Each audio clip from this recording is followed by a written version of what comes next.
Today we're comparing the M4 on the left and the M5 on the right. So historically those two are quite interesting because the M5, I will come back to the M5 later, but there's definitely some differences in the ergonomy and the user experience. But let's start with the M4. The M4 was meant to be a replacement for the M2 and M3. I've done some other videos about them you might want to see. Here's the M3, more luxurious camera than the M2.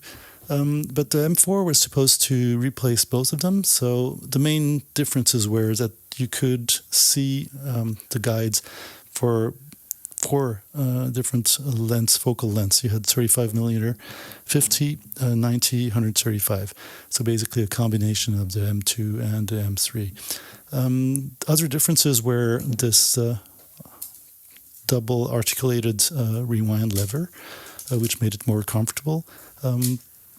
Also some minor, well, I say minor, but some differences in the mechanics making it more reliable. You had also this rewind lever, which was this small arm, which made it really more simple to rewind the film once finished. That's compared to what we had on, let me show you. On the older versions, we had this sort of weird knob that you had to pull in order to rewind the film.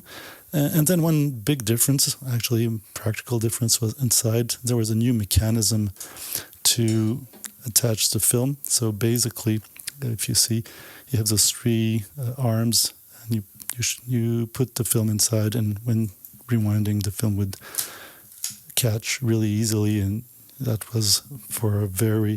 made for a very fast and practical process. So these were the main differences, beside a few small cosmetic differences, but really minor. The user experience was definitely very similar. The M4 was produced between 1966 and 1975. There was a no viewfinder version, the MDA, here. I talked about it in another video with the M1. Basically, it's not a rangefinder.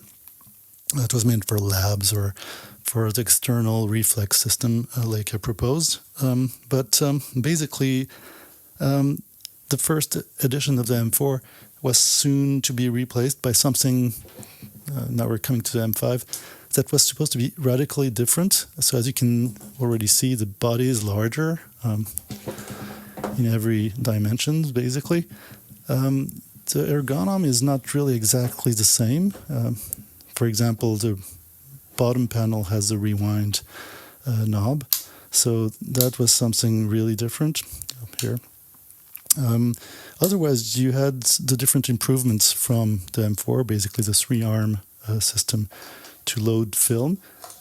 Everything was kind of redesigned in a modern way, but the experience was different. So that meant that basically users from the previous models were kind of disappointed. As you can see, you had this articulated lever here.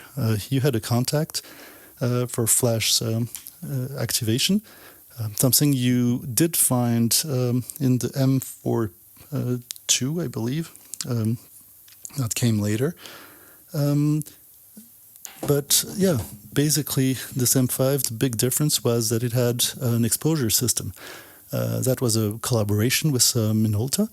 And inside, we don't see it because it retracts, but when you put the lens on, you had this kind of a small cell that would come up and give you a metering indication in the viewfinder. Two needles, one with the speed here, and the other one was the exposure measurement, which meant you could, without having the external exposition system, take pictures with a better exposition. But the problem was that basically, if you had a collapsible lens or one of those very deep ranging lens that went behind, some older models were like this, you would break the sensor, the exposure sensor. So that was a problem. You couldn't use those collapsible lenses. And also, this large body didn't really please many people. And you couldn't adapt all the the bottom panels, for example, the motor drive or other accessories, because of the rewind knob here. So yeah, that made the demise of the M5 quite inevitable. Even so, there were lots of enhancements compared to the M4. Basically, the exposure system. Here's the battery compartment. Yeah, and so in 1977, the M4 II came out. The lack of sales, it was really a flop, this M5. Only 33,900 were produced between 1971 and 75.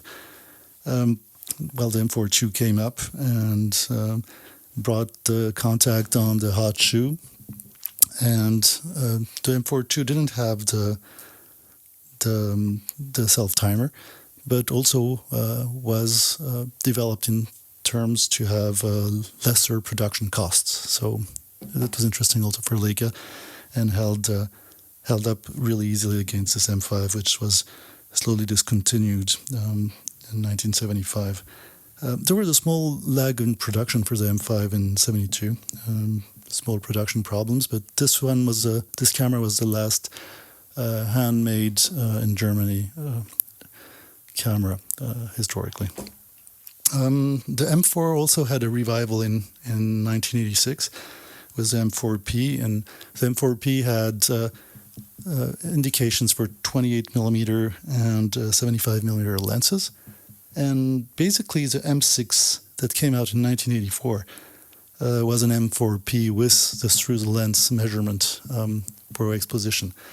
And the M6, I have a separate video talking about the M6, and that's the classical. It's again produced, actually, as you probably know. The M5 could do double exposure. The M5 had this really nice, the dial was not as retracted as here, easily modifiable. So there's some people really love the M5. You either love it or hate it. I kind of like the M5, but that's something you have to try. Also, something on the M5 that didn't please everybody at first was the attachment to carry your M5 were on the side, and you didn't have anything on this side. So basically, your camera would hang on the side. So later versions added a third attachment point, which made it more classic in terms of ergonomy and user experience. But yeah, that's basically the M4 and the M5. And yeah, you should try both of them if you want. The M5 is definitely a different experience, but as I said before, you either hate it or love it.